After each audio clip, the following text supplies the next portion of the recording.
కాకినాడలో కౌంటింగ్ ప్రక్రియకు ఎన్నికల అధికారులు సర్వం సిద్ధం చేశారు. పోస్టల్ బ్యాలెట్ల లెక్కింపు తర్వాత అర్ధ గంటలో తొలి ఈవీఎం ఫలితాలు వెల్లడించేందుకు ప్రయత్నిస్తామని జిల్లా కలెక్టర్ జె నివాస్ తెలిపారు.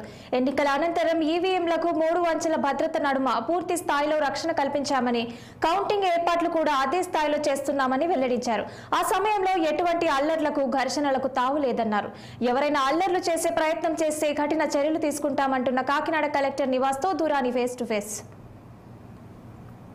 ప్రశాంత వాతావరణం నిర్వహించిన తర్వాత ఈ కౌంటింగ్ ఏర్పాట్లు అత్యంత పకడ్బందీగా కాకినాడ జిల్లా ఏర్పాట్లన్నీ జేఎన్టీయూలో ఏర్పాటు చేశారు. ఇవి ఏ విధంగా అంటే పోస్టల్ బ్యాలెట్ లెక్కింపు కానీ ఇతరత్ర కౌంటింగ్ ప్రక్రియ ఏ విధంగా ఉంటుందో రిటర్నింగ్ అధికారి జిల్లా కలెక్టర్ జె నివాస్ గారిని అడిగి తెలుసుకుందాం. Good morning sir. సార్, ఈ కౌంటింగ్ ప్రక్రియ ఏ విధంగా సాగుతుంది? కౌంటింగ్ కోసం మనం జేఎన్టీయూలో ఉన్నటువంటి 4 బ్లాక్స్ని మనం ఎంపిక చేయడం జరిగింది.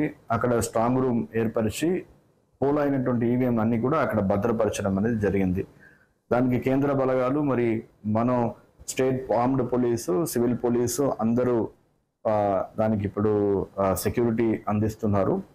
అండ్ కౌంటింగ్ ప్రక్రియ కోసం మనం ఏమిటంటే అసెంబ్లీకి అదే రకంగా పార్లమెంట్కి కావాల్సినటువంటి ఏవైతే కౌంటింగ్ రూమ్స్ ఉన్నాయో అవన్నీ కూడా అక్కడే ఏర్పాటు చేయడం జరిగింది.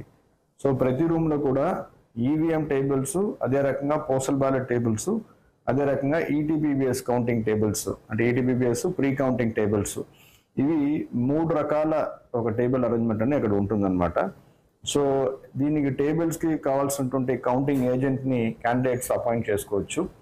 అండ్ అదే రకంగా మరి అక్కడ దానికి ప్రతి టేబుల్ కూడా మన కౌంటింగ్ సూపర్వైజర్స్, కౌంటింగ్ అసిస్టెంట్స్, అదే రకంగా మైక్రో అబ్జర్వర్స్ కూడా మనం వేయించడం జరుగుతూ ఉంటుంది. అండ్ ముందుగా కౌంటింగ్ ప్రక్రియ అనేది పోస్టల్ బ్యాలెట్తో స్టార్ట్ అవుతుంది.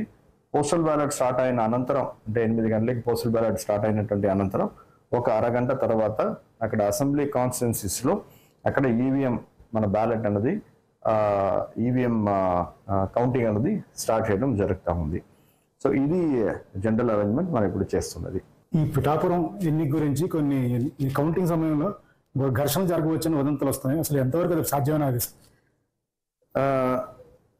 ఒకటి, భద్రత ఏర్పాట్ల కోసం జిల్లాలో విస్తృతంగా మనం ఏర్పాటు చేయడం జరిగింది.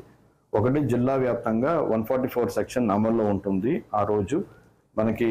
అదే రకంగా ఆ రోజు ఎటువంటి విక్టరీ మార్చెస్ కానీ, ఎటువంటి అక్కడ ప్రొసెషన్స్ కానీ తీసుకోవడానికి వీలు లేదని చెప్పి చాలా స్పష్టంగా తెలియచేయడం జరిగింది. పొలిటికల్ పార్టీ మీటింగ్లో కూడా చెప్పడం జరిగింది. అండ్ మనం ఏంటంటే ప్రతి ఒక్క గ్రామంలో కూడా, అంటే సెన్సిటివ్ విలేజెస్లో ఎంఆర్ఓ, ఎస్ఐ వీళ్ళందరూ కూడా కలిసి ఇప్పుడు మీటింగ్ పెట్టేసి, అంటే ఆ రిజల్ట్ వచ్చినటువంటి రోజున ఎటువంటి ఘర్షణలకి వాళ్ళు దిగకుండా, అనవసరమైనటువంటి వాళ్ళ లా అండ్ ఆర్డర్ ఇష్యూని క్రియేట్ చేయకుండా వాళ్ళందరికీ కూడా చాలా స్పష్టమైనటువంటి వాళ్ళ అవేర్నెస్ కల్పించమని చెప్పాము. అదే రకంగా ఫీల్ జరుగుతూ ఉంది. అండ్ ఇక్కడ మనకి ఏమిటంటే కౌంటింగ్ సెంటర్ చుట్టూ ఆల్రెడీ 1 కిలోమీటర్ రేడియస్లో కూడా, అంటే ముందుగానే 144 సెక్షన్ మనం ప్రకటించడం జరిగింది. అండ్ ఎవరైనా ఏదైనా చర్యల్లో లా అండ్ ఆర్డర్ ఉల్లంఘన చేసిన చర్యలు పాల్పడితే action will be very very severe.